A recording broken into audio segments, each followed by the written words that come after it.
Oh,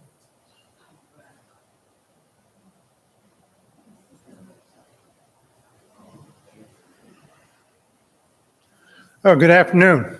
I have to stand closer to this. Wait a minute.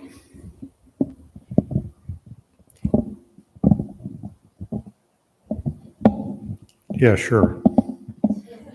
Can everybody hear me okay?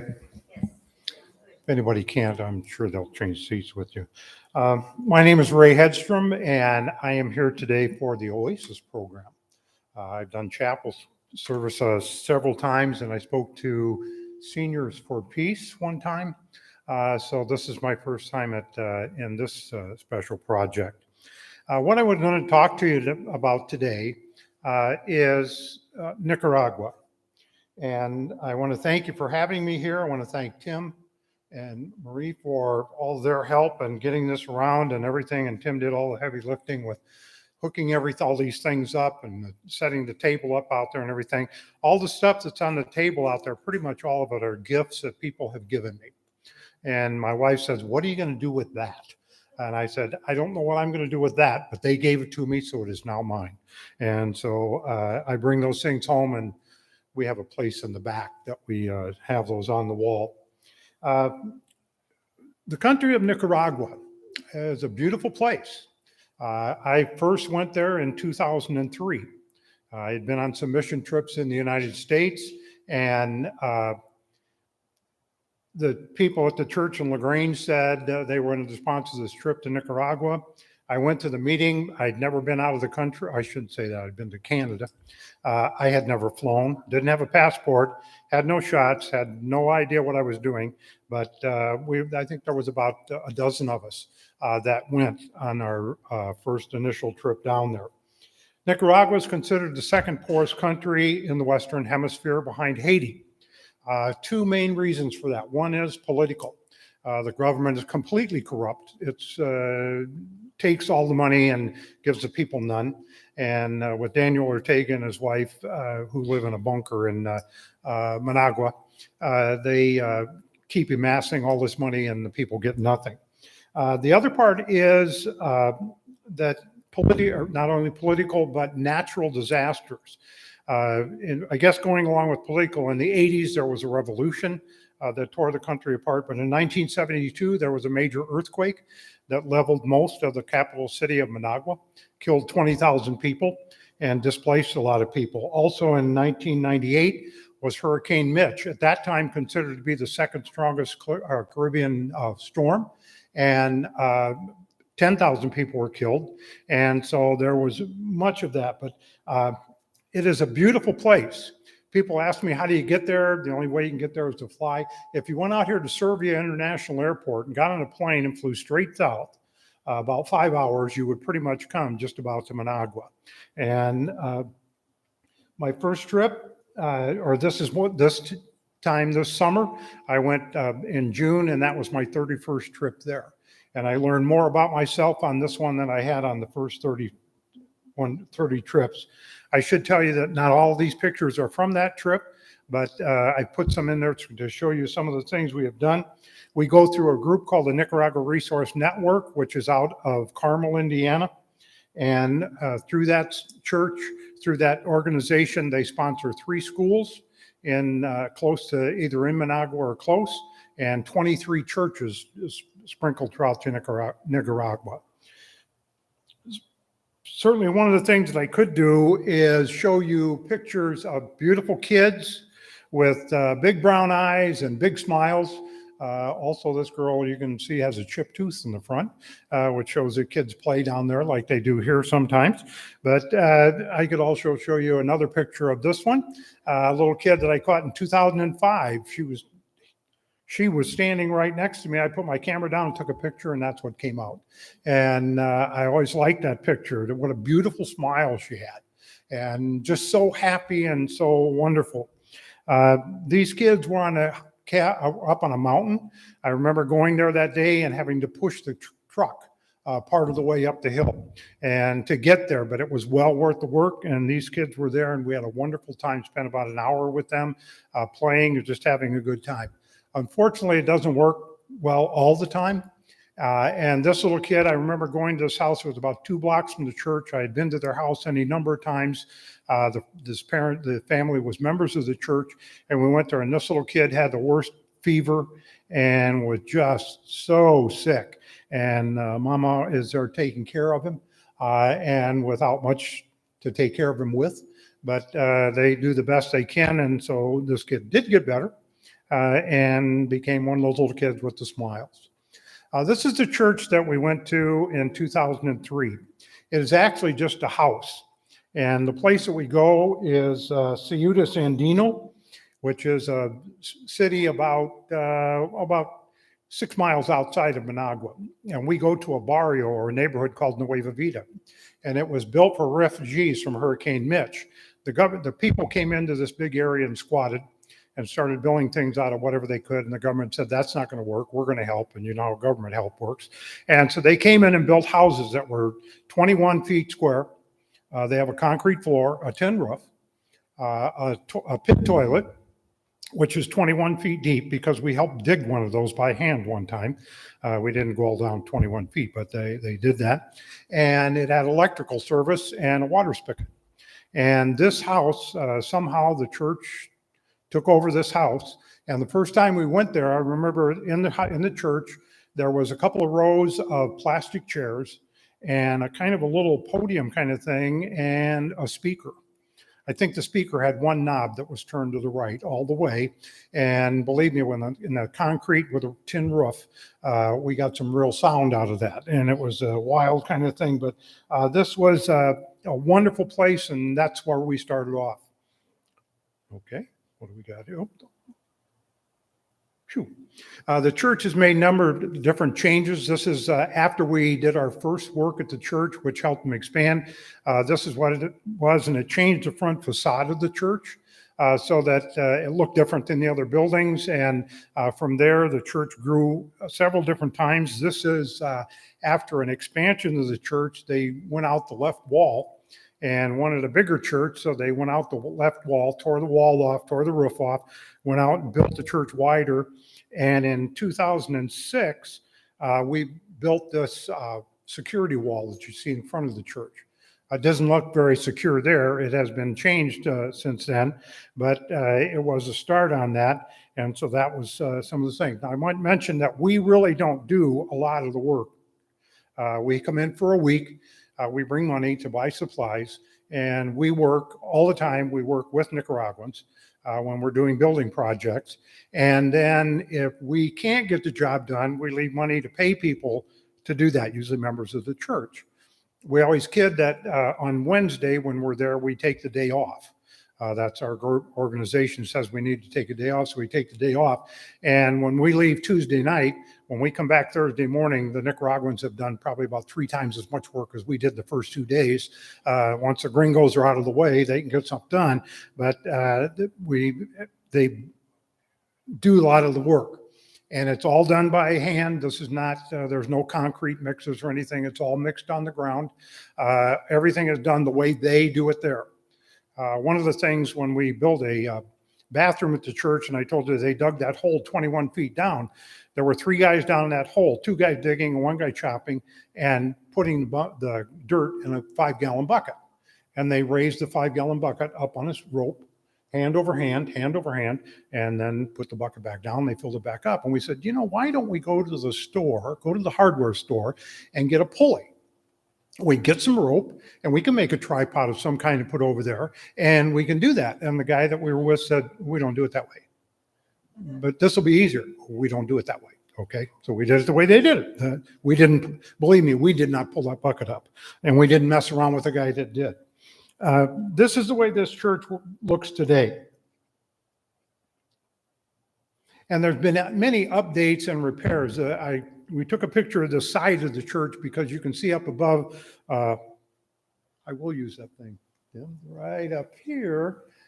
is the downspout, and the church had some problems. Some parts of the roof gave way. The downspouts didn't work. The house next to it was getting flooded all the time when it rained. And so last year we left money, and we did not do any of this project, but they redid the downspouts and part of the roof and took care of this. But you can see that in the front of the church, that security wall has been expanded. They put screen behind that because the kid would stand up close to the church and take slingshots and shoot stones through the windows of the church. So they did that to kind of stop this. But this is the way the church looks now. It's a beautiful church, and we really, really have a great time there. This is the inside of the church as we see it now. And this is typical for the churches we go to. We get into a number of churches when we go, and this is very typical for what the churches look like. They have a tile floor. This is changed this a number of years ago when they kind of expanded the church. The people of the church raised money to pay for the tile of the church, tiling this church. So they tiled the floor. Otherwise, it had just been rough concrete, and trying to keep that any semblance of clean was just all but nothing. And so this is even difficult to clean with sweeping it all the time, and it all gets swept before church. You can see the white plastic chairs. Everybody sits in a white plastic chair at church. There are no pews or anything like this. Everybody sits on those chairs. In front are musical instruments in every church, because music is a very big part of the church.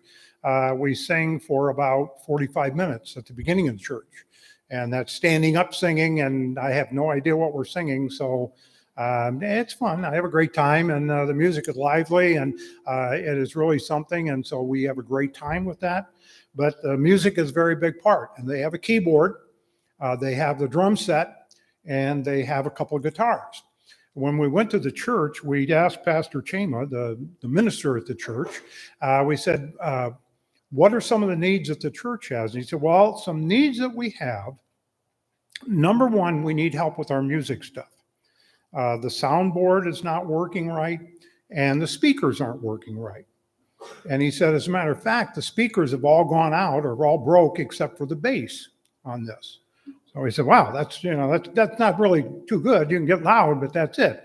And when we went to church, they played, and believe me, that bass worked. You could just hear that feel that in your chest.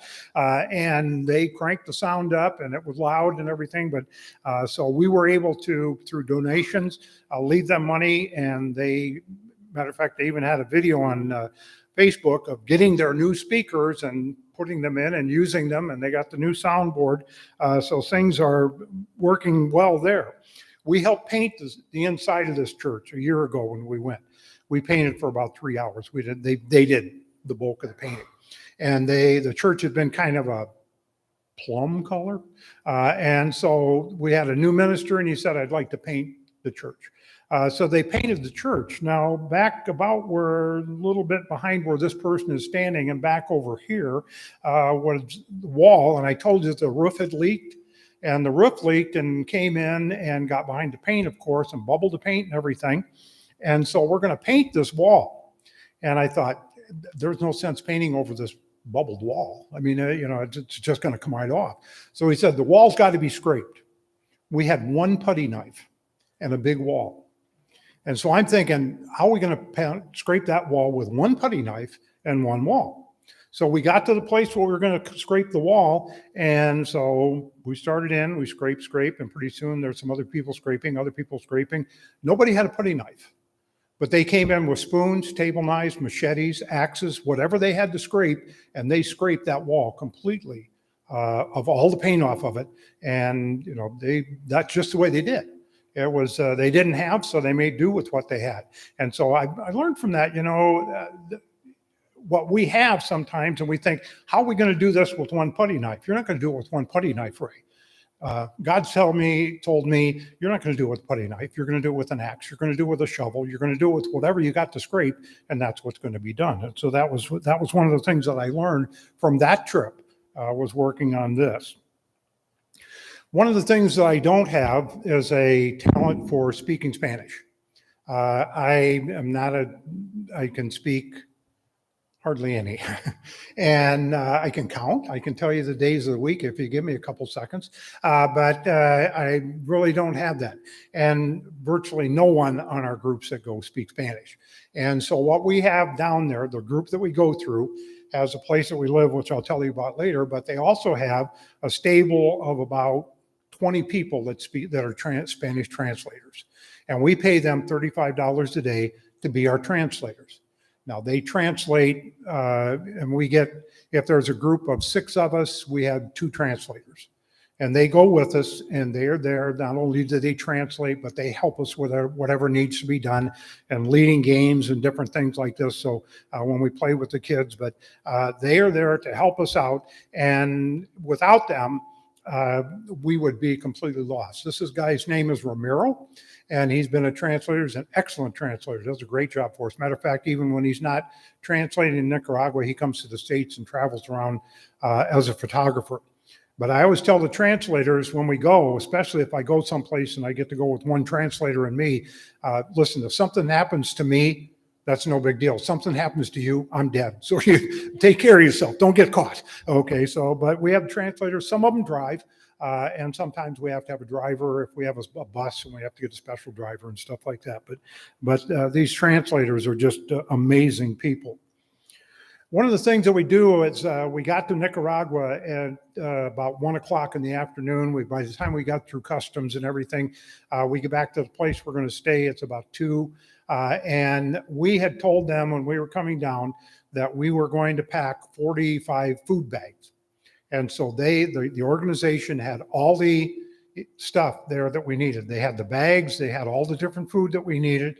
And late in the afternoon, early evening, we packed 45 food bags. Now, those food bags had toilet paper, oil, rice, beans, sugar, salt, oatmeal, soup, coffee, laundry soap, hand soap, spaghetti, and cookies. I forgot the cookies on here. And we packed those in a bag, and then families from the church each get a bag. Those bags weigh between 30 and 35 pounds. We used to take them with us and go out and visit homes, and we would take them a bag of food. What we found is that it was kind of like, okay, here we are, but here's your bag of food. We have since not done that. We don't take the bag of food with us. We leave it at the church and the people come and get it, but we still go and visit them at their homes. We don't do any building projects anymore, and what we found is that it's much better to build relationships than to build walls and bathrooms and sides and different things like this. And we have had a wonderful time sitting with people and talking with them and sharing with them. But these bags of food are pretty important to those people. And they know when the gringos come that they're going to get a bag of food. Sometime in the winter, we also send down money, and they have around Christmas time, they'll get a bag of food. And so it's important that we do that to maintain that relationship, and so that they know that we are thinking of them, and we can feel good in ourselves that we have provided something. We have, at one time, I remember being there with just 2 of us, and instead of food bags, we just took bags of rice, and we went and visited homes. And we would go to the home and pray with the people and visit with them and give them a bag of rice. And I remember the woman looking at that bag of rice and saying, I had nothing to feed my family tonight. Now I have a bag of rice. And so that was something that my house has never been down to nothing to eat and just have a bag of rice. One of the things that we have a passion for is children. And we sponsor students. The organization that we're with sponsors about 1,200 kids in those 3 schools that I mentioned. And this lovely lady right here is Marlene Cruz. She is a 3rd grade teacher at Ray Solomon School in Nicaragua and Managua. And she is just a wonderful person, and she works very hard at teaching her students. Now, I was a teacher, and this is a typical classroom at a school in Nicaragua. This looks much, much different than my classroom ever looked. The windows on the side have no glass in them. They're just open. And on the other side of that, there's a little walkway. And on the other side of that is an open area that they have gym class and everything else. And so you can imagine the noise and everything and the heat. So it is a very, very difficult thing to be a teacher. It's a very good, difficult thing to be a student. with this. But sponsoring students for $420 a year, they get a uniform, they get school supplies, a backpack, shoes, a meal a day, and their tuition paid, which is a real good deal, I think. This is one of our college students, Francella, and she came and visited us. We brought our college students in because we have some people that sponsor students in college. They sponsor students all through school, and the kids go on to college, and some people will sponsor them there. College there is not near as expensive as this here. It costs about $800 a month, I think. $850 a year to sponsor a college student. And then there are other things. Every once in a while, you have to buy a laptop or you got graduation expenses, but that's basically the cost. She came with her mother. She's a wonderful young lady. She is severely handicapped with visual. I don't think she can really see at all, but she has a beautiful singing voice, and she is learning English. And it was interesting to sit there and be with her and talk with her about slang in the English language. When you try and explain to somebody that has no idea of what you're talking about in English, about what it means to be dumber than a box of rocks, that was an interesting thing. We had a great time with that. But she's just a beautiful student. One of the schools in LaGrange, Indiana, had a fundraiser, and they sent money down to one of the schools in Nicaragua. And we visited that school. This is the TAV school, Tabernacle Agua Viva, the Church of the Living Water. And they are the main church, the main school. And they sent down some money. So we took a replica check and a school flag, and we visited the school. The lady holding the check is Ziamara. She is the school director, has a beautiful singing voice. Her father is the main minister of all of our churches down there. And we left the Lakeland flag down there and brought that Nicaraguan flag back. And that flag flies now, is hung up in the school in LaGrange, and the Lakeland flag is in the school down there. One of the things that we do is every time we're there is we get to take our personal sponsored students out for a day. And we've done a number of different things. We took them to the zoo. They have the tiredest lion I've ever seen at a zoo. We were there. It's feeding time at the zoo. Oh gosh, it's a feeding time. This lion's going to really get it up here and everything. They threw the meat in there, and the lion went. Nah. He kind of walked over, gummed it around a little bit, kicked it, and went back and lay down and went to sleep. But so we've gone to the movie. We've done different things. One of the things we found is the kids love to swim, and so we went to this resort, and it was you got to swim all day.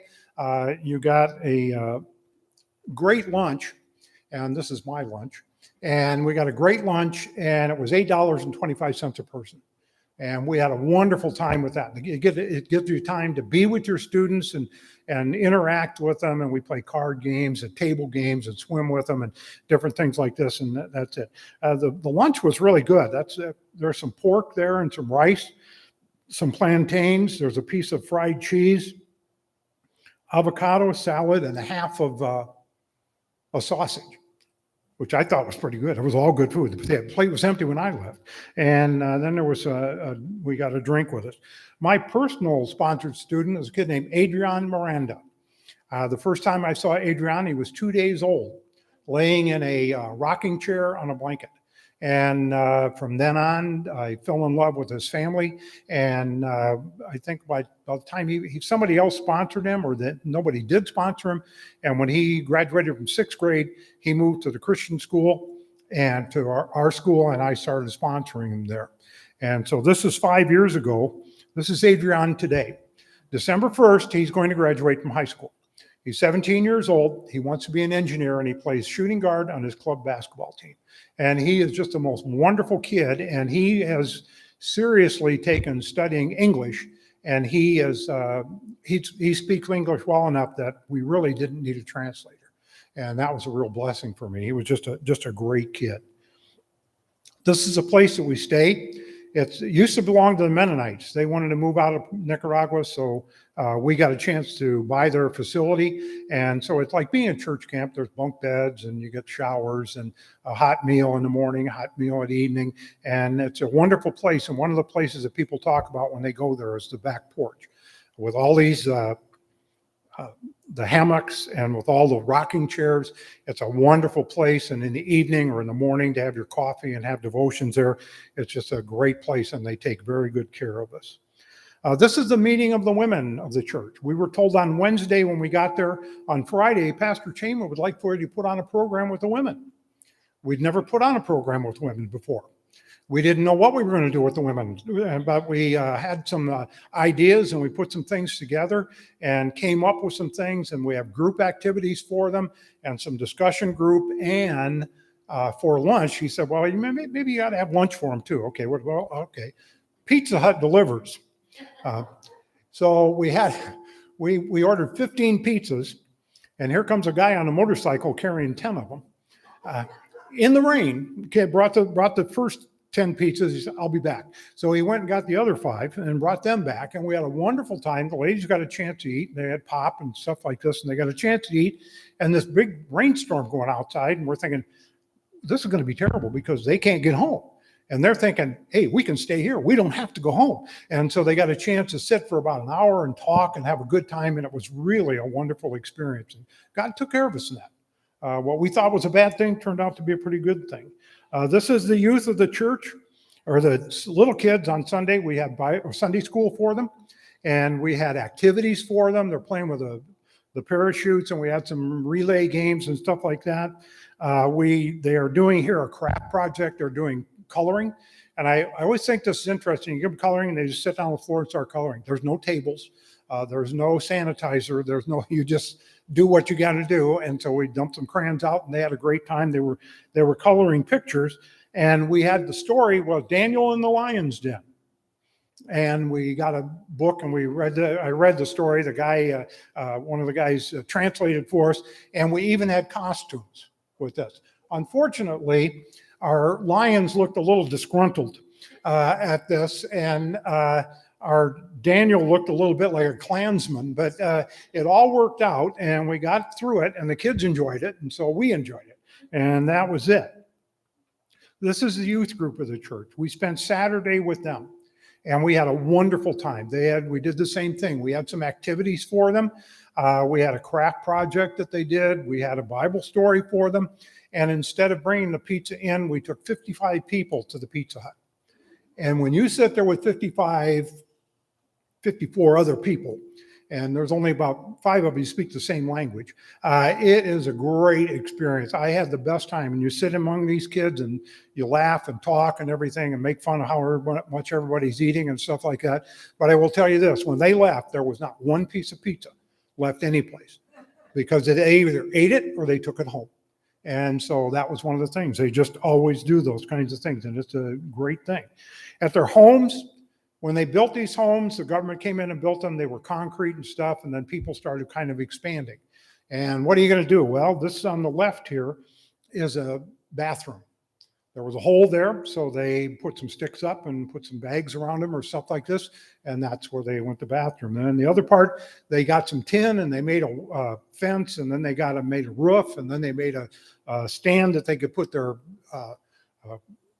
cooking on, and they got a concrete sink and made a kitchen. And so that's the way they did it. And that's the way those houses are. Now they built rooms with whatever they could find. They built rooms on the back of them and things like this.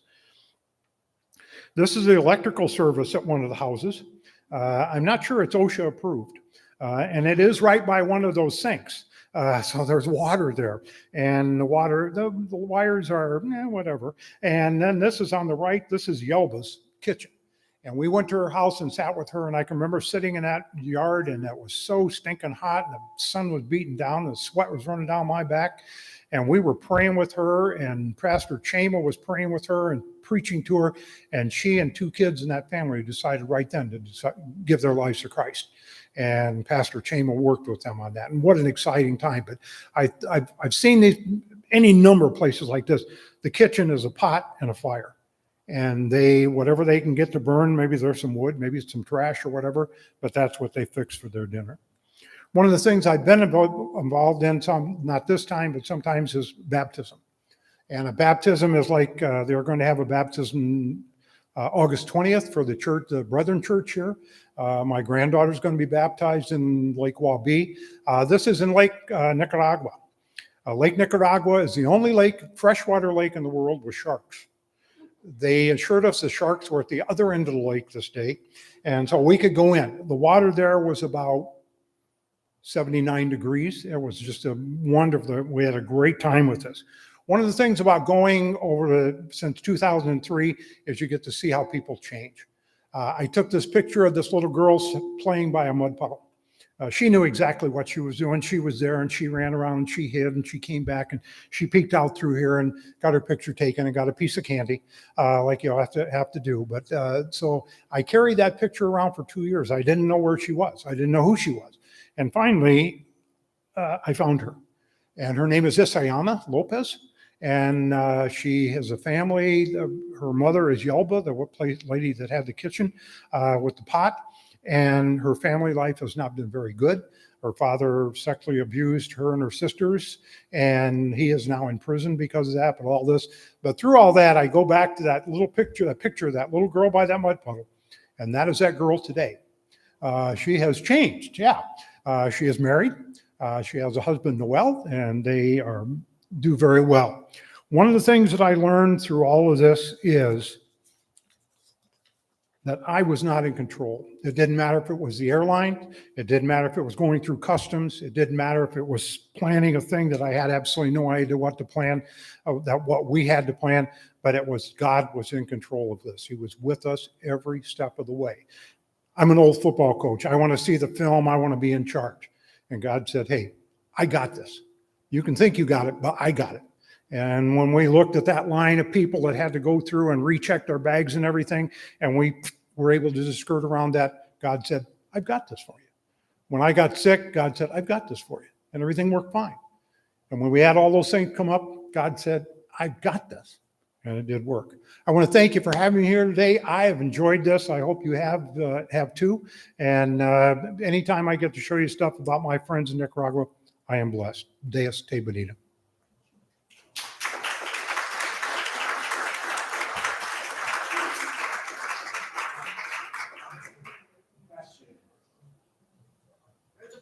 Back here, right? A question, yes, where are we at?